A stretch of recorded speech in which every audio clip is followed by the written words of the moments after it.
podcast. Ndini wenyu tina Chinyamukapa. Nhasi tine maguests anonakidza. Tina Mukoma Sugar. Also known as Maria Sugar. Mukoma Sugar. Amaze Sugar nemabhose Sugar. Alright. Muzimbabwe baba. Zvasi tichadakirwa pana. Zvasi tichadakirwa.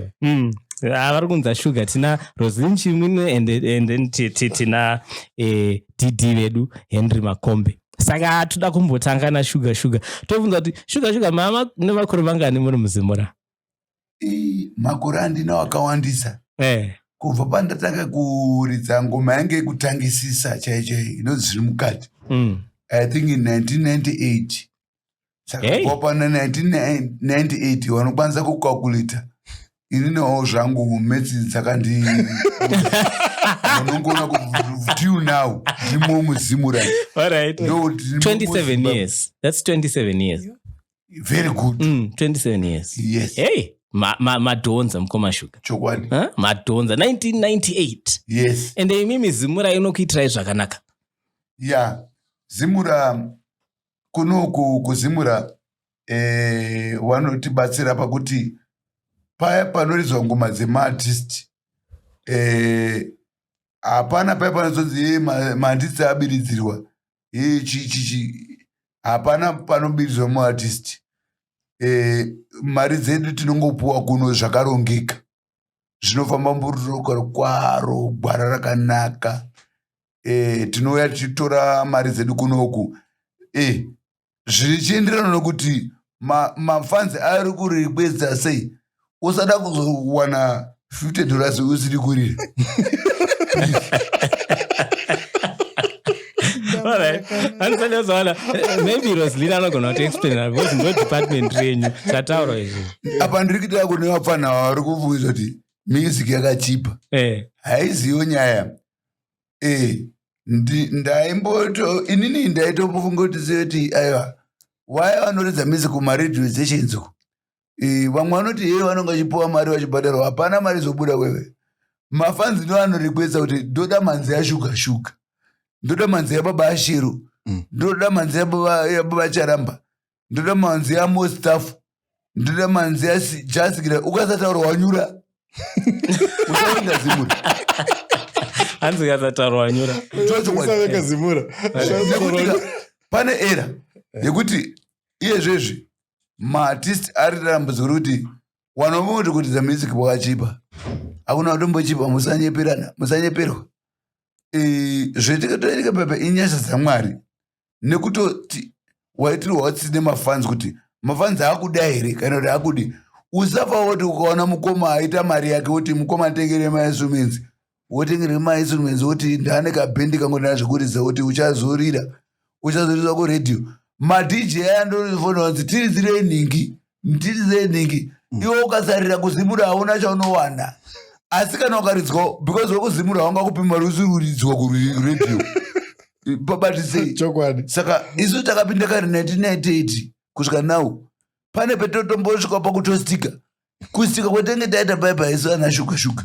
Inyaya yekuti mafanzi anenge akuti Sugar achida zvitsva zvaainazvo. Haachariri hachamuzivi. Indosvika pakuti aiwa zimura yakaipa zimura ina utomboipa. Unenge usayaridzwi paredio usatauriri unokuridzwa kwakurikweswa nemafanzi. Amwe ari kwaMurero, amwe ari kumuzarabani, amwe ari kuBirchnough Bridge kwamuzokomba kubhuiro. Amwe ari kuBet Bridge, amwe ari kuChimani kuinyanga. Ndo vanoita kuti imimi muzoridzwa paredio. DJ aridzi ngoma asina kunzi tiridziwo ningi. Ndatenda. Alright. Mukoma Sugar ari kubuda nhasi chanaka. Sa Roslyn tibatsiro because ndo industry yako ndo kwenyu kuimimi yuko. Yeah, industry ndo kwangu chako 100%. Sugar. Alright, mimi ndichimoderate Sugar aramba Sugar. Roslyn. Ukasataura Sugar achapedza nguva yese achikotaura. Hende Roslyn. Alright. Thank you. Chandiri kunyanyofarira ndechekuti Mukoma Sugar vane kunzwisisa kwakanyanya pamusoro pekuti muimbi azowana mari zvinombofamba sei. Nokuti ndo rimwe dambudziko riri kunzoko rekuti vaimbi vanofunga kuti akangoreleasa akaburisa music yake anofana akajoina Zimura anofana kuti awane maroyalties. no, mukoma shuga vanyatsojekesa kuti music yako inofanira kuti irire, music yako inofanira kunge iri pamalokshits, ndo watinozoshandisa kubhadhara kuona kuti munhu aita sei, arira zvakaita sei. Imwe point yavaburitsa yakakosha zvakare ndeyekuti hausi muimbi unofanira kunge you have to be creative, it's continuous, kuti uwane chouviri kuburikidza nemusic yako, it's business handiti. Saka hatingati kana wakompoza music waburitsa album nhasi 20 years down the line you expect kuti dzinge dzichirira. Ramba uchiburitsa, ramba uchizvimaketa, uchiona kuti music yako iri kuita sei, iri kurira, kutiwo isusu kuno tizokwanisa kuita sei kubhadhara, because isusu when we calculate our royalties they are based on the proof that we get from the broadcasters. They give us playlists, each and every broadcasting station, so we make use of those playlists to pay the artist. Awa tinotenda. Didi muri kungoseka nhasi muri kunakirwa zvenyu muri. Inini ndiri shamwari yeshuka.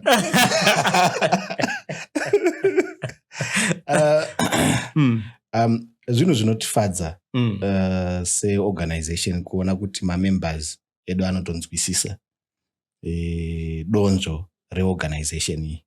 Ivo vava ndo varidzi veorganization yeZimura. Vakatadza kunzwisisa tinoita problem.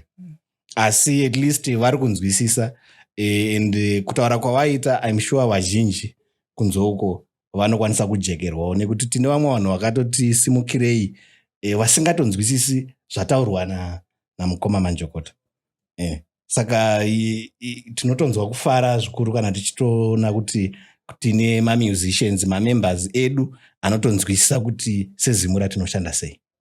Aiwa, tinotenda nazvo. Saka muri kuzvinzwira mega kuti guys, ende ini ndiri kutofarawo nekuti ininiwo semimbi ndiri kudzidza kuti munhu shanda kuti music yako iridzwe. Iridzwe pamaredhiyo, iridzwe panana Facebook, panana TikTok, panana Twitter, panana Instagram, kuti mari ipinde. Nekuti mari haingapindi music isiri kuridzwa. Ndopane nyaya. Enderai mberi mukoma shuga. Okay, tiri ipapo mukoma ndoda kutsekerai. Inini munoziva kuti vamwe vanotovongo ndakafa. Ndanombofa. Aya mafanzi. Nyaya iripo ndeyekuti ukaridza zvisiri kufadza mafanzi, vanhu vanogona even unogona kutovengana nemadj kumastations akasiyana-siyana vanoridza ngoma dzedu dziya avo vekuno kuZimura varidzi music kana ka1 chavo vanopuwa vanongotora zvinenge chiitika kumastations akasiyana-siyana.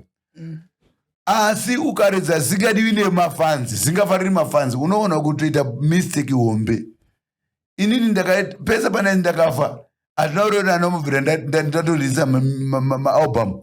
Ndatoridza ndakatoperera pati vanhu vaitoti hai wakuti bhowa. Uda shiti mairosi auchaizva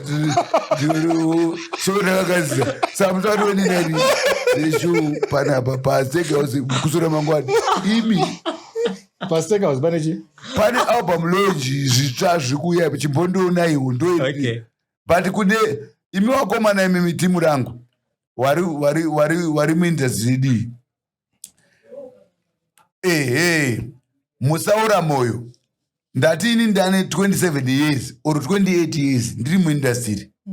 Hazviyo kuti pese apa pandiri kutaura ngoma dzangu dzaifarirwa pamakoresi aya ndati ndiri kutonzi ndakafa asi hamusi kundiona.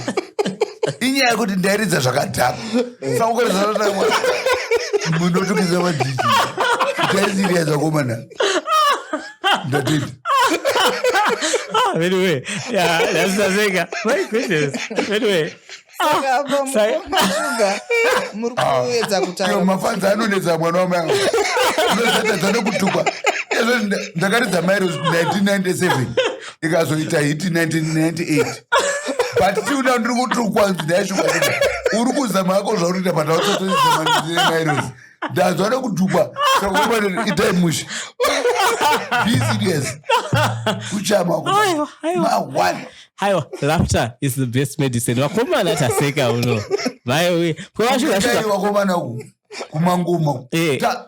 tutu kwako mana ende uko ndo pane dambudziko rokuti kuma radio stations mazano vanhu vakufona wachiti kweza kuti ndiridzire japureza ndidzire ningi mauzoda kuti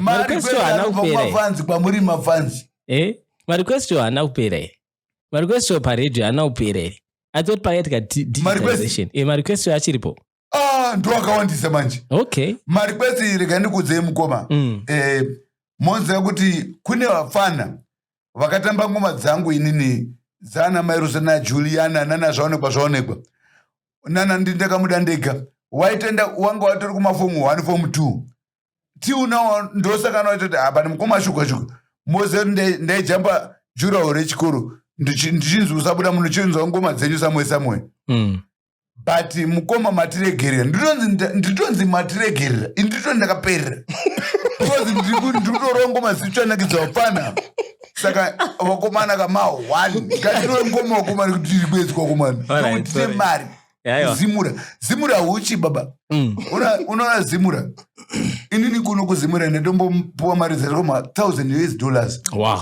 but izvezvezvika kuti vachokwadi wandobudira misodzi wachinipa mari dzavari kundipa izvezvi wato naye shuka chichiri kuitika nyaya iripo ndakuridza zvizikiafasi chii but now izvo ndakazogadzira problems dzangu mukoma shuga mati makapiwa 1,000 shuga kuzbca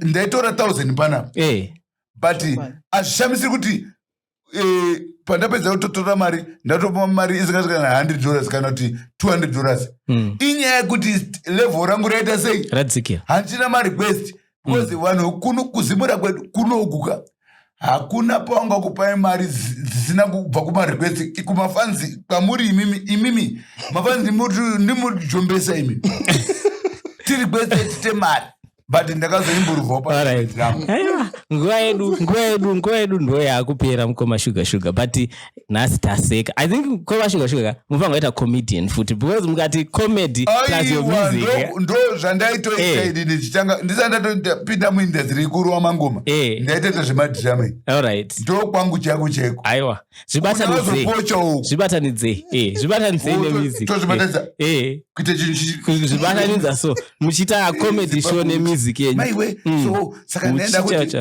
uchirova mangoma ndoekita madhiramu aikwati madhirama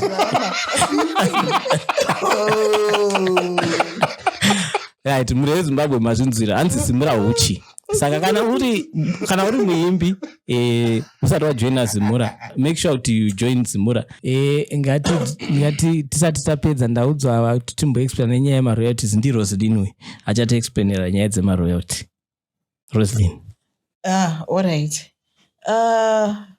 vashuga vatsanangura chaizvo hanzi muchishona tinoti baya dede nemukanwa pavari kutaura kuti ukaridza zvinoshata hakunawo chinoita hapana chinoridwa ende kana ari maroyalties it means wokuti kupi kunoshayiwa maroyalties because isusu tinoshanda nezvezviripo zvaridzwa zvaripotwa pamalogshit chanyanyonaka pari zvino ndechekuti maradio stations edu ava digitalized so zvazviri kureva ndezvekuti malogshits edu tiri kumaona charidzwa chiri kuripotwa musystem so that we get the correct playlist so that we pay the artist accordingly to how much his work is used. Awesome didi muda kutoa mafinal remarks papo tisatapedza zviro alright ndisina zvinhu zvinji zvokutaura zvizhinji zvese zvataurwa zvapedzwa nashuga apedza kupedza masports ndakatonyangadzwa nenyaya yekuti chatachida kutongoziva kuna shuga mira pane nyaya yekutaura chakakunyangadzai mukoma shuga chii chakatoninyangadzai nyaya yekuridza zvisikanakiri mafans okay zvinoita kuti nekuti ndati ndikudzoka futi baba madj wanorequestwa nemafanzi imimi ndima mafanzi acho kuti ridzive ngoma yenhingi ndo panobva mari dzedu ipapo saka pasina izvozvo hapana munogona kutovenga madj kamugovenga zimura hapana chaingakwanisa kutombokupa usina kuridzwako ende kuti uridzwa zvinobva kwamuri imimi wana musoro mbamba pana musoro bhangu tisapote please ndikumbirisawo nemweyo wedingi tafa pakuti tichienda zvedu tichipedza zvandachida kutaura ndezvekuti music yedu izvezvi yakunyanyokuridzwa futi pamadigital space apa kunana YouTube ana DistroKid wari vachidistributa music iyoyo kunana Apple Music nada kuziva kuna Sugar kuti iwe music yako yapo here pamaplatform pese iripo ipapo but ipapo kuti pamaapple ipapo napana wati ipapo ndo panana musoro mbamba vanotoriwo Sugar music iri paapple iri pachichi pese pautora anotoskipa otoijamba ototi handina basa nayo otoda kune imwe music isiri yaSugar aiwa mukoma Sugar panyaya yeapple apa ngatinzwisei panyaya naapple Spotify kuti chimwe chinotiita challenge muZimbabwe is access to access to internet, yes, but also access to those funds. Remember kuti vanhu vemuZimbabwe vanga vajaira zvekuita zvekupirata maCD nechichi vamwe vajaira kushandisa share it. Spotify, yes, there are people vanoishandisa asi vanhu vakawanda vanoda zvekuti WhatsApp unomuudza kuti anotokuudza kuti nditumire music yako paWhatsApp. Saka muri ipapo mukoma unoona utumirwa music yausingavhariri kubva ikoko futi ikoko unoutumirwa patoti ndatumirwa music yaSugar unowazairidza futi ikoko kwacho ikoko futi tingoti isusu kune vanhu vanosapota maartist avo handiti zvisinei nekuti ndiSugar angave muartist wedanzo angave rege angave isu tiri kusungura department angave amene wepopotoma tomi hipo uchikwada munhu wako zvese zvinouya zvakarongeka nyaya iri pakurongeka kuti maartist tiri kuarequesta tisu isusu mafans muartist hausiweyo unoita kuti zvikufaire ndimimimi kwese izvo zvinowanikwa kuzimura zvese zviriko kuno kwakarongeka kune maplatforms ese kune vanenge vasingazivi munoya kuno kumahofisi ekuzimura indatoya kuno kumahofisi kutaura kuno tiri muhofisi ekuzimura avambokubatei nekuseri kweruoko vanokubatai mushe maona unopuwa zvese zvamunenge muchida mobva mato asi hwawa hakuna Alright. Ayo atipedzi panapa atipedzi zvekuzimura asi zvewawa koma Sugar anenge akambatwa saka alright guys this is the second closing ndakuita kunge muparidzi manje anoti takuvara saka this is the final closing guys join Zimura mazvinzwa mega hanzi Zimura iSugar Zimura huchi saka Zimura anyway saka muri yeZimbabwe tinotenda subscribe to the YouTube channel